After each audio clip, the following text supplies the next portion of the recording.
Okay, so let's talk about Lunakai. So Jarrett, I've known Jarrett for a while. I was in a different band with Jarrett called Red Light Syndicate. And Jarrett is actually a good painter. So I messaged him one day and I asked him to paint me a Alice in Chains painting. And after that, it was a couple weeks, I think, 2 or 3 weeks, something like that. And he called me up. He said, "Hey, I got this painting down." I'm like, "All right, cool. I'll come pick it up." He's like, "I'll bring it down to you." I'm like, Jarrett brings this painting down, and we kind of had some music gear and stuff in the band room. And he says, "Well, who you jamming with?" I'm like, "Tony, really. That's about it." And he's like, "Hey, we should jam." And I'm like, "All right, cool." So I said something to Tony, said that Jarrett wanted to jam, and Tony's like, "Hey, I'm down." I'm like, "All right, well, I'm gonna call Phil." So I knew Phil for a long time from a couple different bands too, and so Phil came in, joined us. We went through a couple different drummers that we tried out. Different things happen. Some people can commit, some people can't commit, some people get hurt. Whatever the case was. I've known Joey for 20 years. I played bass on an album that Joey wrote back in 2008. Called Gibbs album. So I've known Joey for a long time. So I'm like, this guy owes me a favor.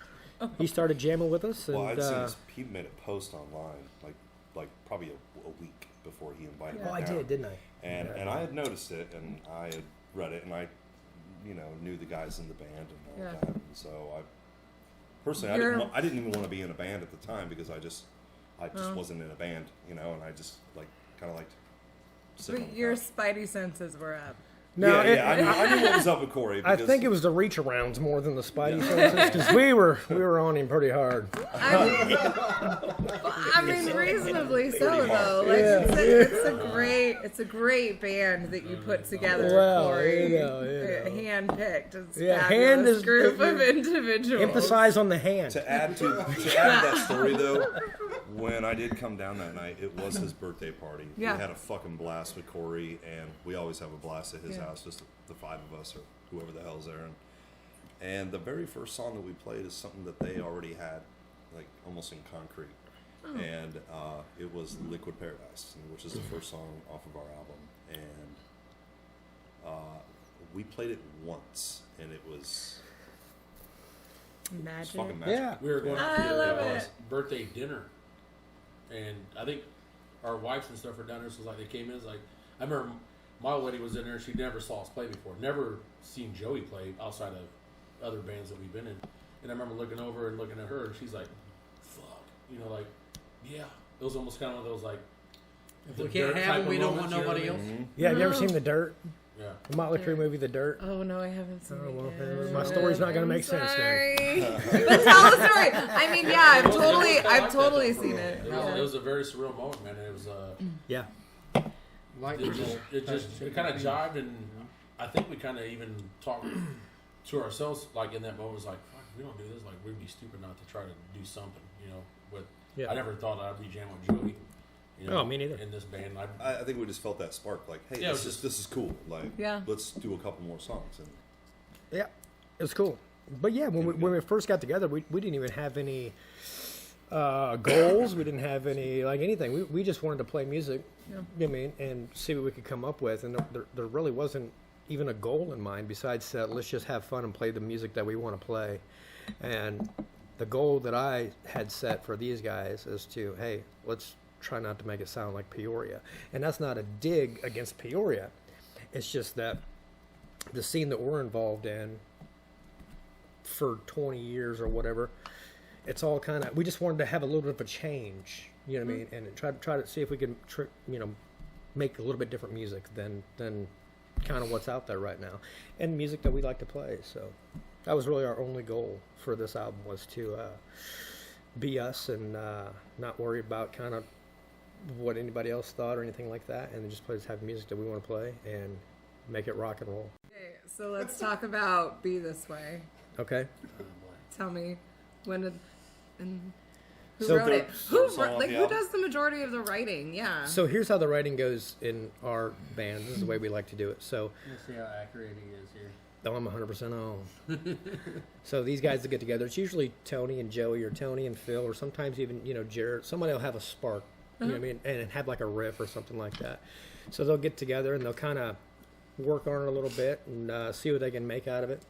And then, so Joey's been excellent at making like demos for us, and he'll bring his laptop down and he'll record us all, through that, and then he'll make up his drums through that as well. And then they send those to me once they come up with a song. And I mean, I have input on the song too, the way the music goes and stuff too. In fact, I've had more input on the way the music went on this album than anything I've ever done in my life. And these, thank these guys for that. They were, cool enough to ask for my input and things like that, and change things up when I asked for it or anything like that. You know what I mean? They could have a whole part wrote, and I'd be like, I don't know if that's going to work, and then they'd write another one. Yeah. You know what I mean? So. Oh, absolutely. That's kind of how long these guys are. Each part is. These guys can make up riffs like that. Yeah. We didn't want anybody to single out. I was like, this one guy writes all the stuff. We kind of wanted everybody's input. It wasn't just a single person. It was like, you know how many these times, are the songs. This is how I write them. This is how you guys are playing them. It's not like that at all. It's an input from everybody. You know what I mean? It's amazing like how you can just have one riff and we write a whole song around one thing. There were nights where we just spent like at the computer instead of like blowing our fucking brains out, trying to figure out every fucking part and then exhausting our bodies and our minds. Yeah. But we would just sit and write and just have writing sessions and then just let the ideas flow. And I'll never forget, like, I recorded 40 guitar solos for him one night. It was, that's not the one. That's none of them made not one single one made the album, but that's actually a good point to make. Like, even in the studio when we were doing the album, I think every solo that was wrote on that album was wrote off the fly, just right in the studio. Yeah. And then I had to go back and relearn the shit. And he's like the Eddie Van Halen of Peoria. It's I don't know where it comes from. So they'll get the music wrote, and then we'll all be happy with the way the music goes. And then, believe it or not, they don't have a single input on lyrics at all. They send me these songs, and then I listen to them a quadrillion times. And and then I write the lyrics to them and stuff, and then we kind of see what it sounds like at the end. And there's been times where the last 5 songs on the album, I think I wrote each one of those songs 4 different times. 3 or 4 different times. Yeah. The first, lyrics? the lyrics. Yeah. Just because it wasn't what I wanted. Not necessarily what these guys wanted. They pretty much gave me free reign to do whatever I wanted, but I wasn't feeling it all the way. So went back through and rewrote the last 5 songs or something like that. The first 5 songs came out real quick. So talk back about to Be This Way. Be This Way. Where does that Be fall This in the Way lineup? is that what? Be This Way is I thought it was the the third song. fourth. No, It was the that's third right. song in the That's lineup. right. It's the third It's song a that we song- wrote. Yeah. Okay. Just the third So it song was that one we of the wrote. ones that came out pretty organically and easily. Yeah. Who sparked it first? Where did the Tony had that that riff. no? Was it just a Tonyism sitting around one day? Hey, this is cool. What No. do We you were guys actually do at the with shed, and I think we were not even writing one night. We were just hanging out. And if you get us in the shed where we practice at, if we're just there to hang out, we're not there to write. We're just, hey, let's just have some beers and have a bonfire, or whatever. Somebody's gonna pick up an instrument and be like, dude, let's party. And like everybody's like, I don't know, man. I was like, well, I'm gonna play. And then I think it was one of those times where just that riff came in. We wrote the whole song around that riff again. Yeah. And all of a One of those sudden, deals. Joey comes behind the drums like, dude, keep playing that. And just that's how it always turns out. Yeah. I don't know. That's kind of how all of our songs turn How out. did that one lyrically? Did that one flow pretty easily for you? Yeah, I had a pretty good idea of what I wanted to write about. And What's it about? Tell me about it. it's about losing somebody that was close to me. You know what I mean? That's what I wrote it about. I try to keep the lyrical content open enough to where people can interpret it in their own ways, and it's not too direct. You know what I mean? So I try to keep it open. But that's what it was about for me. And the biggest thing I learned of writing this album is, finding inspiration from different things to be able to write about. I think that's the hardest thing as a lyricist, to be able to just find the inspiration or the content to write about. So I listen to a lot of audio books and things like that, a bunch of things to try to find that inspiration. Now I can write a song about pretty much any topic at this point. Sometimes it only takes that one little thing. We talk about Yeah. some strange things. Yeah. I think that's the understatement of the year. I'm not going to get into it. I like it. Let's not go All there. right. So be this way. Let's listen to it. Here it is. Luna Kai.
Okay, so Black Days. Yes. Jarrett has started this. I want to hear how this started. There has to be something good about. This is another one that was a one night. Yeah, it kind of was. You know, it's one of those deals where Corey, you know, he's kind of the general of the group, and with everybody's background, everybody's really, really heavy groups or fairly heavy groups in the past, or at least fall under metal. And he's just constantly reminding us we're trying to be a rock band here, fellas. So he's like, he's in there trying to calm us all the hell down. So that ain't no shit. yeah, and this was one that just you had a riff, been using it for a while. It was very rock and roll, and brought it in. And you could bring anything to these guys and have a song by the end of the night. So it's just coincidental. Got to start with me, but it was as simple as that. Here's my idea, and then showed to the guys, and like, okay, here's how I hear it, and we threw it all together. And next thing I know, we're recording it on a little bassist thing over at the shed. And we had a damn good song, you know. No, we almost scrapped the song. We had a badass demo, but we almost scrapped the song because, like, for some reason we were thinking it wasn't like gonna turn out like the rest of the songs off the album. But they're all like unique in their own various ways. So Corey calls me when I'm at the studio recording, I believe 4 songs, right? That was the number last, 4, yeah. and it was like 5 through 9 or something like that. I think I don't know, like 5 through 9, I think it was. And then Shadows came like in a separate session.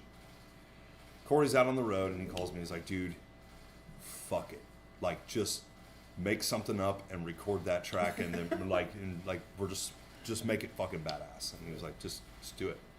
So I was excited, and I got to experiment in the studio a little bit different than what we had put on our demo, and it turned out great. Like, it's actually one of my favorite songs off of the record. Oh, and, nice. And I love to say that because we almost scrapped it, you know. So was it like a surprise? So you laid down a different track, and then when you came in to record, it was completely different from what you expected. Did you like get out of the studio and be like, "Guys, guess what I just did"? Like, how did that like breakdown of? Sorry, not sorry. I changed everything. No, it was no, Corey's it wasn't. idea. P.S. It wasn't like too far off, but like I did a couple different takes. I did about 3 takes of Black Days, and then Corey came in at the end and like did some drum edits and like put like, you know, he took a piece out of maybe like the second take that I did, where I did a halftime thing at the end, and then he pieced that in to the final version of the song, and honestly the halftime at the very end is my favorite part. So it kicks, it's good to have your singer and listen to your boys, and hey man, change this around. And, It's good to have everybody be able to do that. Yeah. Yeah, so once they got the song down to where they were all happy with it, I was like, cool. I'm still not happy with it. So they were all happy with it, and I'm like, cool. So I just went into the recording when it was time for me to go in and do vocals. That was one of the songs that I said, take this part and put it here and take that part, and they didn't know anything about it. I said, take this part and put it here and take that part and put it there, and blah, blah, blah. And by the time they heard the song again, it already had all the lyrics to it and everything else, and some of the music was changed and stuff like that, so they never heard it. How did that go? It was great. Yeah. It was. Yeah, they never. Like, listen to what I just did, man. No, it's everybody in here. It's nothing like that, and it wasn't. awesome. It wasn't like took all the pieces drastic and changes. Yeah. Put it all together, but It wasn't just. It wasn't drastic changes. It was just a couple little changes that made it a little bit more comfortable for me. I mean, and actually, kind of like. It's weird for me when I hear music. I have to be able to. Like connect with the music, and if I can't connect with the music, then I can't write to it. Yeah. So, yeah, that's basically how it went. Just switched up a couple things, and it was just a couple little drum parts at the end there and stuff. But that little things like that can change a whole song. Yeah. The little Like things that. matter. Yeah. So that was the very last song on the album that we did guitar solos for too. Yeah. That was the very last song. All right. Again, Let's hear it. it sounds Days. weird, but Coming at that's seriously how we write songs.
All right, so let's talk about Shadows. I want to say my favorite thing about this song is like this is the one that most of you were singing all of the lyrics to the whole way through, which is really like I think that speaks huge of especially. Did you say this is one of the ones you wrote on the way there of like last minute inspiration of how well it worked out and like last minute chorus. I wrote the chorus. I had a chorus again. It wasn't good enough for me, so I wrote a new chorus and new bridge on the way to the studio when I went in to record the song. And so this one has you on acoustic. So how did this one start? This song. Learn how to play guitar. Yeah, I had to learn how to play guitar. We only got which about took 40 forever. seconds left here, guys. I had to learn how to take guitar, which took forever. No, I had this song. I wrote this song during the process of writing this album, and it was just acoustic, straight acoustic. And I actually even went to the studio and recorded an acoustic version of it. And I'd always like kind of put the bug in the guy's ear, like, "Hey guys, we should make this a full band song." And they weren't like, they didn't like deny it. You know what I mean? But they weren't like 100% receptive of it. And I think the reason why is because these guys are rock and roll, and they looked at this song like, man, this is an acoustic like ballad, and we didn't know if it was going to fit us or anything like that. So finally, I had to like get dirty with them. You know what I mean? I was like, hey, listen, if you guys don't want to record it, I'm just going to go record it by myself. Yeah. I said, if you guys don't want to record it, I'm just going to go record it by myself. Yeah. So they were like, all right, yeah, let's sit down with it. Without him. Yeah. No, honestly, we did it without him. We did put a demo rearranged together, some things, so and we knew the structure of the song. Yeah. Yeah. And so we began to write, and we're like, okay, we're going to take this So now song, you we're going to fit make in it into this, something yeah. like I awesome. came That back. became my favorite song of the album. And I came back in the Really? next we day. started You can tell. tracking it, and when I say track, like we're tracking on like stuff that just sounds like out of a real studio. So our playbacks sound like mixed and mastered like Pretty albums. good. They sound sound pretty great. freaking awesome. That's We got nice. really good gear that we're working with. So, and we started piecing in all the guitars, wrote the drums out, and then left room for Corey to do the acoustic intro and all that. So we're starting into the first verse now. The intro's done. Now the verse is going, and already we're like, this is freaking cool. We got to the chorus and tracked that, and we didn't know what to do with like the middle section where it starts to get Heavy. like gradually heavy and Yeah. turns into something Kinda where I came in and really guitar. powerful. It's one of the highlights of the album for me personally. That's my favorite song. And we didn't see the vision of the song. We didn't see the song completed in our heads. We didn't hear it. Like it came together so naturally. By the time we got to the middle section and then back into the full-time chorus at the end, and then back down with the dramatic, the prettiness, the story time, man. yeah, it really told a story. It's got a nice peak to it, and I mean, he wrote a great song, and Yeah, the lyrics are awesome. but I got to be honest, we made it better. Oh, 100%. it was good on all No, for real. I mean, No, it for takes real. a village. And then I think like when we wrote the song, Corey had the idea, and then he's like, he's not lying. Like it was like I don't know. Me personally, I was like I don't know about this. Maybe this isn't for us. You know what I mean? And I'm cool if he wanted us to like if outside of Luna Kai goes, man, I got some songs, but they're not for this band. I just want to record them myself. I'm like, dude, if you don't invite me out to play on them, I'll be pissed. You know what I mean? Like I wanted to be a part of it. I just didn't know if it was right for the band. You know what I mean? And then we fucked around with it. It's like, Corey's our boy, man. Let's just try it. And I also have to it say- turned out to be awesome. It's my favorite guitar solo of yours. Oh yeah, for Yeah, sure. awesome Some of guitar the best solo guitar work on there. Solo parts. Corey on and there. I were driving around listening to the masters before everything was. No, I think it was like the day of the album, and we were driving around and getting ready, and we cranked that solo, and Yeah, very, very we were just awesome looking at guitar each other, work just there. giggling, like, this is, That's look it. what your song turned into, Oh, yeah. man. Like Yeah, man. it just. We're very proud of this. So good job to you. So when I came back in after they kind of structured this song, the middle part was still not really there. Yeah. So I was just messing around on the acoustic, and I came up with that acoustic middle part there, and asked them if they could leave it open and stuff like that, and so they did. They left it open so the acoustic could come through, and then they came back in with the the heavier part, Yeah. and they just kind of went from there. And honestly, that's kind of how simple it was. I mean, they sat down with it for I think 2 practices. I think it was 2 days. 2 practices, I believe, and that's what came out. after. So yeah, it just clearly a labor of love. I like hearing you guys talk about it. It's just Thanks. really exciting. So Wish You Hell, Luna Kai, check it out.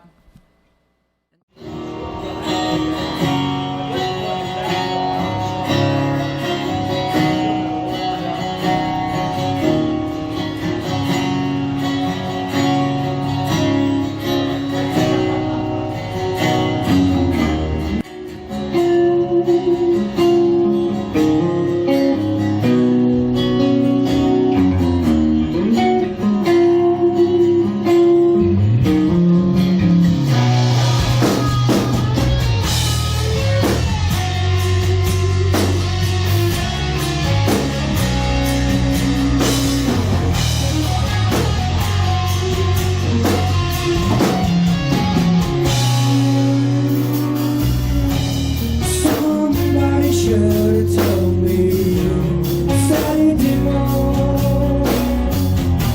And Lord, you know I'd leave if I could ever find a door. The grass is always greener on the other side of standing. You know the sun.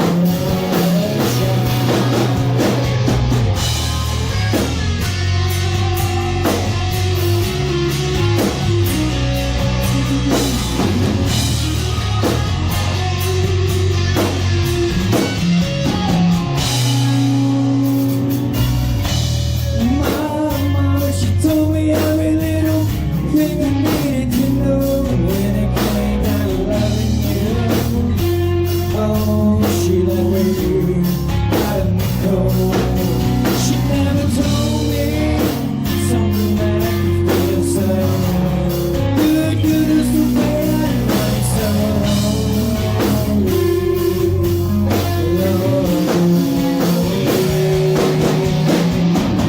What's it take to keep us alive?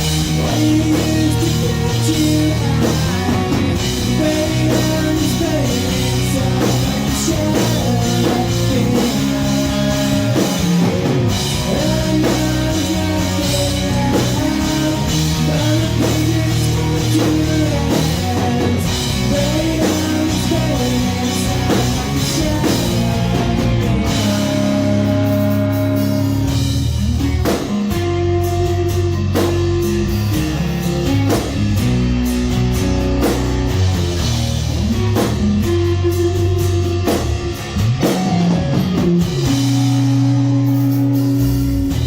I sit back, laugh at the world, like I don't give a damn.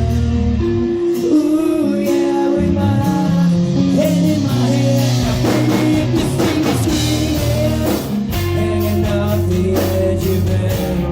Tried to find a place I'm easy to get there. Yeah, it's time.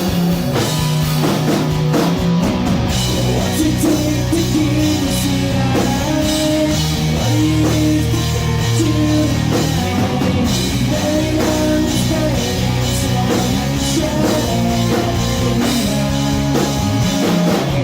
I know there's nothing out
face on the